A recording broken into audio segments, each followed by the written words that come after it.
With over 40 plus selections in 32nd Bihar Judicial Services, St. Peter's Law Academy aims at providing quality education.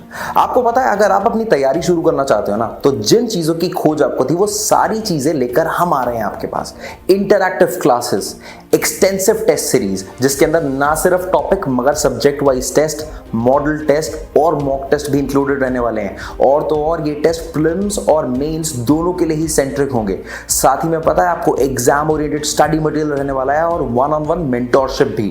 तो इंतजार किस बात का है, नीचे दिए हुए नंबर पर तुरंत कॉल करिए और जानकारी के लिए.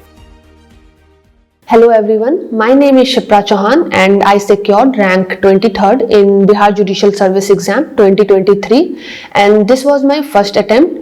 मैं Delhi Knowledge Track के माध्यम से अपनी strategy share करना चाहूँगी and I hope this video will be helpful and motivating for other aspirants also.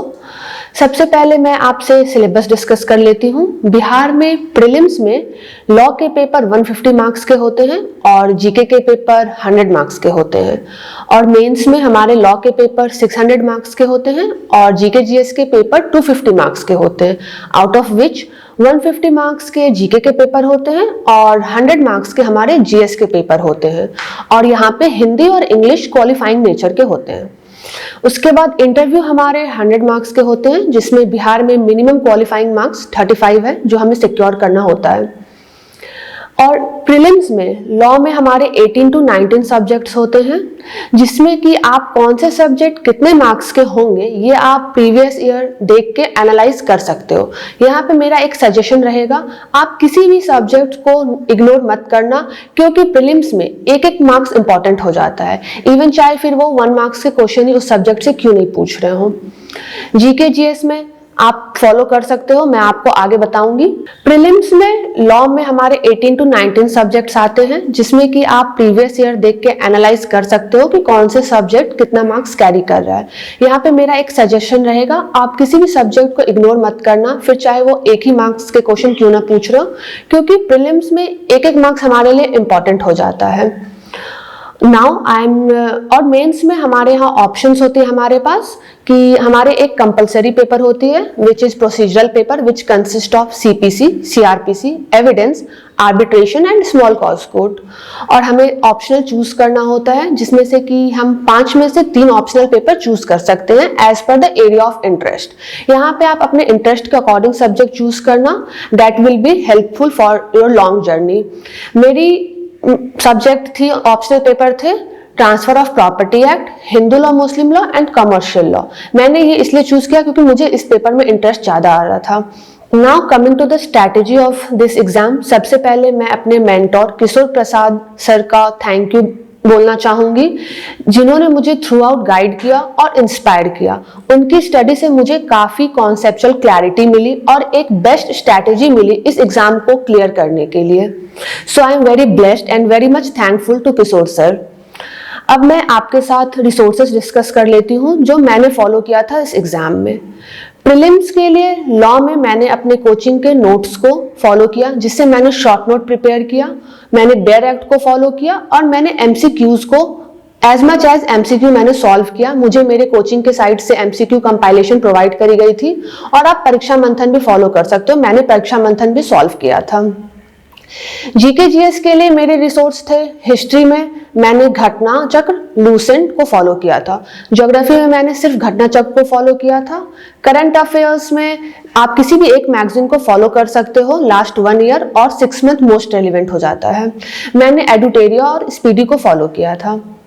GS के लिए मैंने एनसीईआरटी पढ़ी थी क्लास 6 to 10, उससे मैंने शॉर्ट नोट प्रिपेयर किया जो कि मेरे लिए बहुत बेनिफिशियल रहा मेरे मेंस प्रिपरेशन में भी.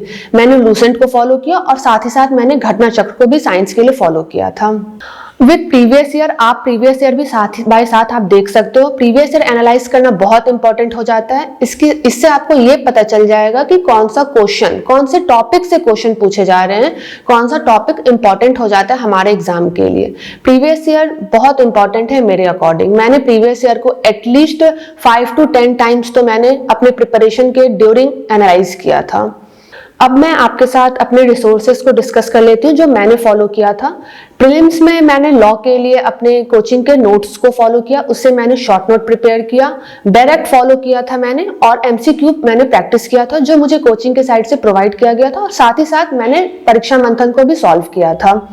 जीके जीएस के लिए मैंने हिस्ट्री के लिए लूसेंट और घटना चक्र को फॉलो किया था, ज्योग्राफी के लिए मैंने सिर्फ घटना चक्र को फॉलो किया था, और करंट अफेयर्स के लिए आप किसी भी मैगजीन को फॉलो कर सकते हो, मैंने एडुटेरिया और स्पीडी को फॉलो किया था। जीएस के लिए मैंने एनसीईआरटी पढ़ी थी सेक्शन क्लास 6 टू क्लास 10, उससे मैंने शॉर्ट नोट प्रिपेयर किया, मैंने लूसेंट को फॉलो किया और मैंने घटना चक्र भी फॉलो किया था।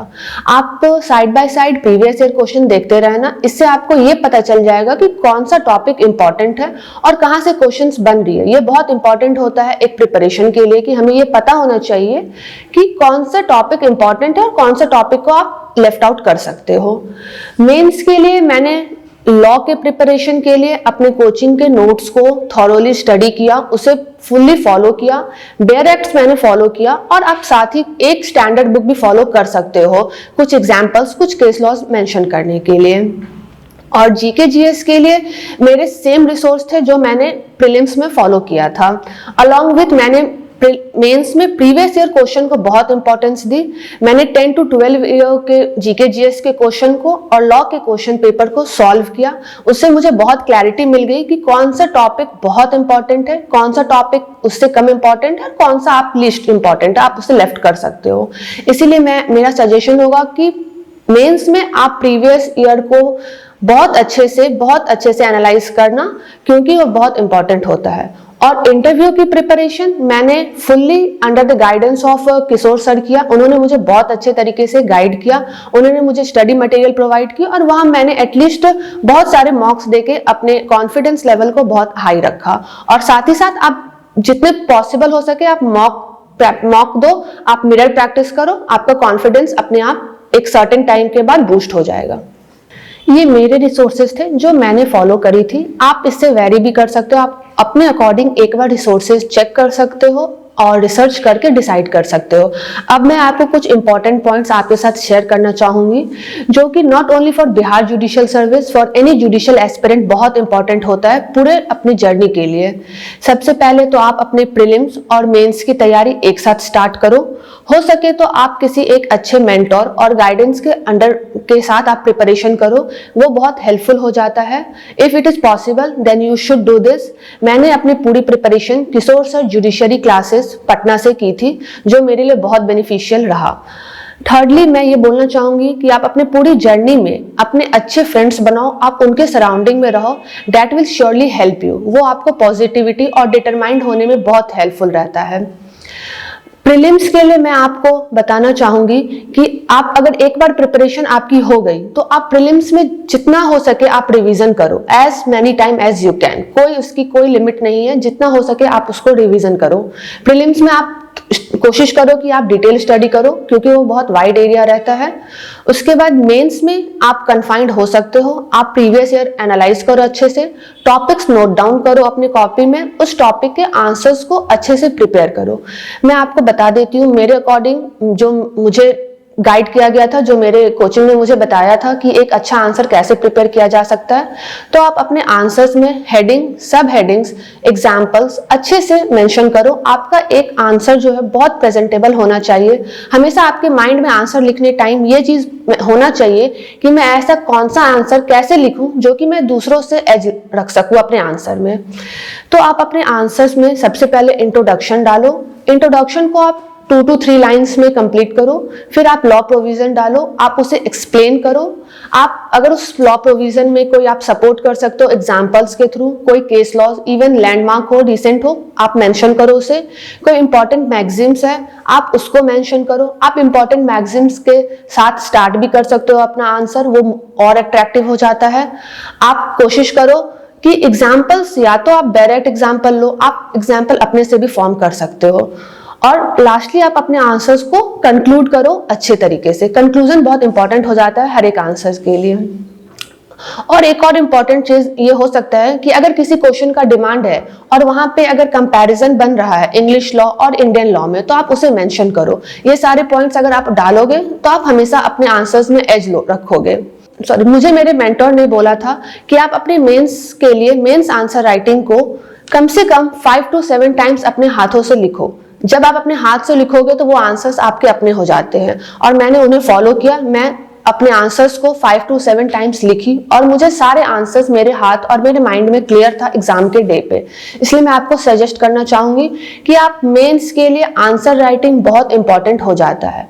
अगर आप एक बार अपने आंसर्स को प्रिपेयर कर लिए, आप टॉपिक्स सेलेक्ट कर लिए, टॉपिक्स को प्रिपेयर कर लिए, आपका आंसर्स कंप्लीट हो गया, फिर बाय द टाइम आप उसमें ऐड ऑन कर सकते हो और फिर आप उसे इतना आंसर प्रैक्टिस करो 5 टाइम्स 7 टाइम्स जितना पॉसिबल हो सके लिखो उसको, जो कि वो आंसर्स आपके माइंड और आपके हाथों को बस याद होना चाहिए, दैट्स इट। फिर आप एग्जाम के दिन और अकॉर्डिंगली आराम से लिमिटेड टाइम में सारे आंसर्स को अच्छे तरीके से कंप्लीट कर लोगे।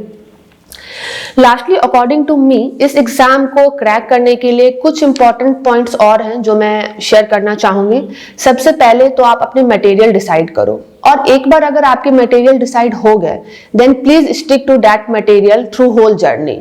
Don't deviate yourself from any other sources. और रिवीजन और कंसिस्टेंसी बहुत इंपॉर्टेंट है। We all know that revision and consistency is the only key to success. So मैं ये सजेस्ट करूंगी और मैं बोलूंगी कि आप रिवीजन पे बहुत बहुत बहुत फोकस करना और कंसिस्टेंट रहना। 4th और 5th पॉइंट मेरे अकॉर्डिंग बहुत इंपॉर्टेंट हो जाता है, बिकॉज ये मुझे बहुत हेल्प किया इस एग्जाम में।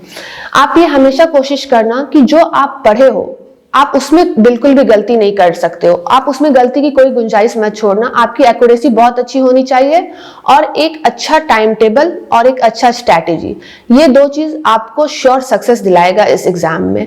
आपको किसी का हेल्प लेना है, आप अपने सीनियर का हेल्प ले सकते हो, आप अपने मेंटोर का हेल्प ले सकते हो, आप अपने फ्रेंड्स का हेल्प ले सकते हो अपने एक अच्छे टाइम टेबल बनाने के लिए, और आप उस पर थ्रू आउट स्टिक रहो। St. Peter's Law Academy has totally killed it with over 40 plus results in 32nd Bihar Judicial Service Examination. If you also want to be the next amongst them, let me tell you what all you will get in our judiciary program. You will get features like live and recorded lectures, one-on-one mentorship program, guidance in all 3 spheres from your prelims to mains to interview, special answer writing classes, case law digests and much more. More details, call on the number given below and let us help in your journey from classroom to courtroom.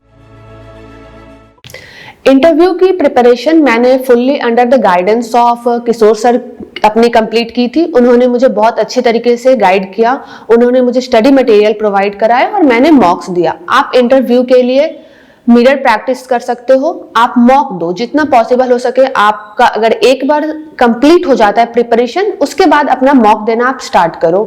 और as we all know that interview is not a test of knowledge, it is a test of personality, your confidence. And interview के दिन panel members भी हमारे अंदर यही देखते हैं कि is this aspirant is having a quality of judicial officer or not. So ये judicial officers की quality आप उस टाइम knowledge से show नहीं हो पाता है। Yes, confidence is most important, और confidence कहाँ से आएगी? तो confidence के लिए knowledge होना बहुत important है। तो आप अपने जो prelims और आपने mains में जो cover किया, या फिर आप कहीं से coaching ले रहे हो, तो आप उनके guidance के according अपने interview की preparation को complete करो, और interview के दिन आप आराम से, शांति से, पॉजिटिविटी के साथ और कॉन्फिडेंस के साथ आप अपने इंटरव्यू को फेस करना, ये बहुत बेनिफिशियल होता है इंटरव्यू के लिए। In the end, I would like to say, have a faith in yourself. Just be positive and consistent. You will surely success in this exam. And just please not stop until your goal is achieved. अगर in short अगर मुझे recap किया जाए तो मैं ये बोलूँगी, prelims के लिए revision बहुत important हो जाता है, mains के लिए answer writing practice बहुत important होती है। Just do answer writing, please just do answer writing. और interview के लिए आप अपने confidence को हमेशा बूस्ट करके रखना, that you will of course clear this exam. बस इसी स्ट्रॉन्ग माइंड के साथ आप कंटिन्यू करो इस प्रिपरेशन को। I assure you that you will be the next judicial officer of any state judiciary. Lastly I would like to thank my family, two of my close friends who helped me throughout this journey, and I want to give special thank to Kishore sir who helped me through this journey and who have a faith on me, and I also thank to Rishi sir and Dheeraj sir for helping me throughout my journey. Thank you Delhi Knowledge Tech who give me this opportunity कि मैं आपसे अपनी strategy share कर सकूं, आपसे बात कर सकूं. बस आप मेरी एक last point यही रहेगी कि आप positive रहो, और आप एक बार अगर decide कर लिए that you want to become a judicial officer, then just go and do hard work. You will surely success in this exam. Thank you.